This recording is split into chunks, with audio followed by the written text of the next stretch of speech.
Hello friend, ডানপিটে দুষ্টুতে আপনাদের সবাইকে স্বাগত। স্কুলে প্রজেক্ট ছিল পেপার শেপ ক্যাপ। দুটো A4 সাইজের পেপার আমরা নিয়ে নিয়েছি। এবার মাঝখান থেকে গ্লু দিয়ে এটাকে জুড়ে নিয়েছি। এবার জুড়ে নেওয়ার পরে 5 সেন্টিমিটার করে দাগ দিয়ে দুটো সাইডেই, এই যে লম্বাভাবে যে দেখাচ্ছি, এইদিকে 5 সেন্টিমিটার এবং ওপর দিকে 5 সেন্টিমিটার এই লম্বা করে দাগ টেনে নেব। পরে মাঝখানের যে অংশটা থাকবে তাতে আমরা 2 সেন্টিমিটার করে এই পেপার কাটারটা দিয়ে লম্বা লম্বা করে কেটে নেব।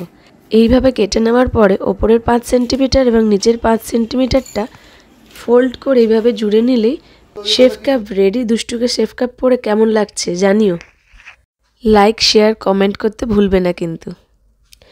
মাস্টার শেফ ক্যাপ তো হলো, এবার আপনাদের দেখাবো কিচেন অ্যাপ্রন কিভাবে বানাবেন। বাচ্চাদের হাইট অনুযায়ী লম্বা এবং চওড়াটা কেটে নিয়ে কাপড়টাকে ফোল্ড করে এইভাবে সাইড থেকে শেপে কেটে নিলেই ফুলটা খুললেই দেখুন একদম রেডি অ্যাপ্রনের সাইজ, এবং স্টিচ করে নিলেই অ্যাপ্রন রেডি।